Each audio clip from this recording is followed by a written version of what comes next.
በምትሄድበት ቦታ ሁሉ ሰዎች እንዲያከብሩ ትፈልጋለህ ወይስ ሁልጊዜ በሰዎች ጥላ ስር መሆን ሰልችተዋል? ብዙዎቻችን በራስ መተማመንን እንደ ጭንብል እናደርገዋለን፣ ግን ለምን እንደሆነ ባይታወቀንም ሰዎች በቀላሉ ይነቁብናል። ዛሬ ግን ዓለማችን ካፈራቻቸው ምርጥ የስትራቴጂ ጠቢባን አንዱ የሆነው ሮበርት ግሪን ማንም ሊነጥቀህ የማይችለው እውነተኛ ፓወር ወይም ተሰሚነት እንዴት እንደሚገነባ ሚስጥሩን ይነግረናል። ይህ ቪዲዮ ዝም ብሎ ምክር አይደለም፣ የህይወትን አቅጣጫ የሚቀይር ካርታ ነው። እስከ መጨረሻው ካየው ሰዎች አንተን የሚያዩበት መንገድ ሙሉ በሙሉ እንዴት መቀየር እንደምትችል፣ በራስ መተማመንህን በተግባር እንዴት እንደምትገነባና በስልጣን ጥበብ ውስጥ መፈጸም የሌለብህ 3 ስህተቶችን ትረዳለህ። ወደ ዝርዝሩ ከመግባታችን በፊት ግን አንድ ነገር ልንገራችሁ። እንዲህ ያሉ ለህይወታችሁ ጠቃሚ የሆኑ መረጃዎችን አቀናጅተን ለማቅረብ እኛ ብዙ ሰዓታትን እንለፋለን። እናንተ ግን ይህን ጥረት ለማበረታታት ላይክ ማድረጋችሁና ሰብስክራይብ ማድረጋችሁ ለእናንተ ቀላል ነው፣ ለእኛ ግን ትልቅ ብርታት ነው። እናመሰግናለን። አሁን ወደ ዋናው ጉዳይ እንለፍ።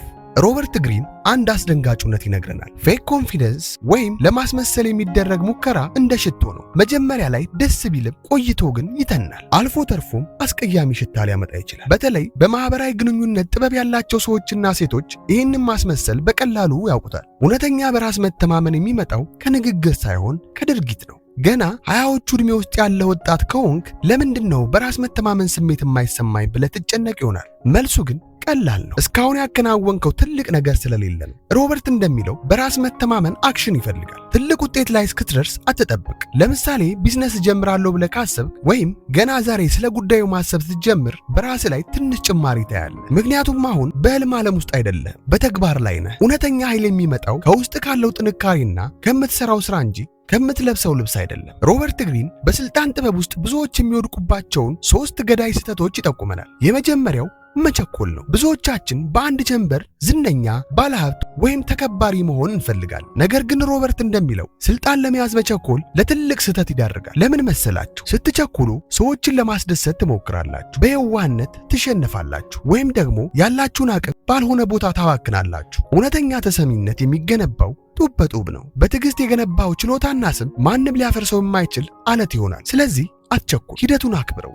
ሁለተኛው ስህተት ደግሞ ሰዎችን በውጫዊ ገጽታቸው ብቻ ማመን ነው። ይህ ለብዙዎቻችን ከባድ ነው። ሰዎች የሚያሳዩን ጭንብል የእውነት ማንነታቸው ይመስለናል። ሮበርት ግሪን ግን እንዲህ ይላል፣ ሰዎች እጅግ በጣም ብልጦችና ማንነታቸውን የሚደብቁ ናቸው። በጣም በራስ መተማመን ያለው የሚመስልክ ሰው በውስጡ ትልቅ የሆነ ፍርሃት ሊኖረው ይችላል። በጣም ተናጋሪና ሳቂታ የሆነ ሰው በውስጡ ከፍተኛ ምቀኝነት ሊኖር ይችላል። ስለዚህ የሰዎችን ንግግር ብቻ ሳይሆን ድርጊታቸውንና ከጀርባ ያለውን ስሜት ለማንበብ ሞክር። ይህን ስታደርግ ማንም ሊያታልልህ አይችልም። ሁልጊዜም አንድ እርምጃ ቀድመህ ትገኛለህ።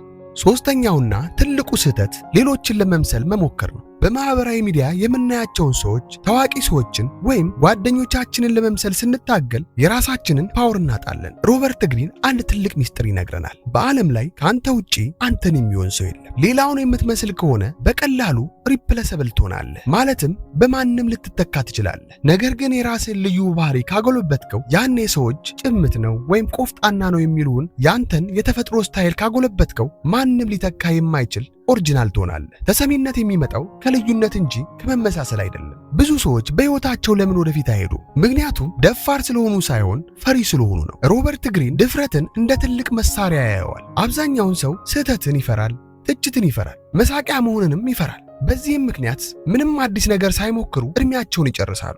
ሮበርት እንደሚለው መጽሐፎቹን ሲጽፍ ሰዎች ምን ይሉኛል ብሎ አይጨነቅም። ይልቁንም ሐሳቡን በድፍረትና በጠንካራ ሁኔታ ያቀርባል። ድፍረት ሰዎችን ይማርካል። ጥርጣሬ ደግሞ ሰዎችን ያሸሻል። ስትደፍር ሰዎች ያምኑሃል፣ ስታቅማማ ግን ሰዎች ጥንካሬን ይጠራጠራሉ። ስለዚህ በሐሳብህም ሆነ በድርጊትህ ደፋር ሁን። ብዙዎቻችን ሕይወት ፊቷን ያዞረችብን ይመስለናል። ለምንድን ነው የማይሳካልኝ? ለምንስ ነው የምባዝነው ብለን ራሳችንን እንጠይቃለን። ሮበርት ዛሬ የምናውቀው ታላቅ ደራሲ ከመሆኑ በፊት ለብዙ ዓመታት በጨለማ ክፍል ውስጥ ነበር። ዩኒቨርሲቲ ከጨረሰ በኋላ ምን ማድረግ እንዳለበት ግራ ገብቶት ነበር። በጋዜጠኝነት ሞከረ፣ አልሆነለትም። ወደ አውሮፓ ተጓዘ። በለንደን በፓሪስና በግሪክ እየተዘዋወረ ልብ ወለድ ለመጻፍ ሞከረ፣ አልተሳካለትም። በሆሊውድ ውስጥ በተለያዩ ዝቅተኛ ስራዎች ተቀጠረ። በጠቅላላው ከ80 በላይ የተለያዩ ስራዎችን ሰርቷል። በዛን ጊዜም ሮበርት ራሱን እንደወደቀ ሰውና ምንም እንደማይረባ ይቆጥር ነበር። ነገር ግን አንድ ትልቅ እውነት ተረዳ። እነዚያ የባከኑ የሚመስሉ ዓመታት በእውነቱ የስልጠና ዓመታት ነበሩ። በጋዜጠኝነት ውስጥ በአጭር ጊዜ ውስጥ ሰውን የሚስብ ጽሑፍ መጽሐፍ ተማረ። በሆሊውድ ውስጥ ታሪክን እንዴት ማቀናበር እንደሚችል ተረዳ። በአውሮፓ ቆይታው የሰዎችን ባህሪ ማጥናት ቻለ። ከዛም ድንቅ መጽሐፉን የመጻፍ ዕድል ሲያገኝ ያ ሁሉ ለዓመታት ያከማቸው ክህሎት በአንድ ላይ ፈነዳ።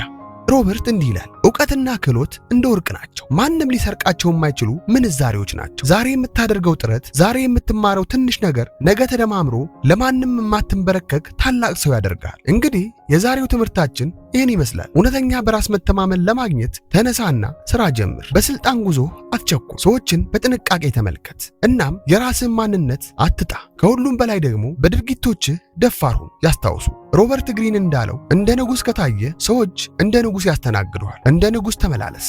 አንተም ለራስህ ያለህን ግምት ከፍ አድርግ።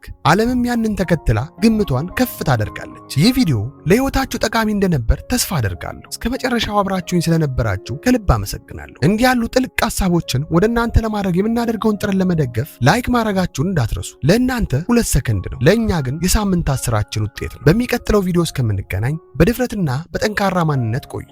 ቸር ሰንብቱ።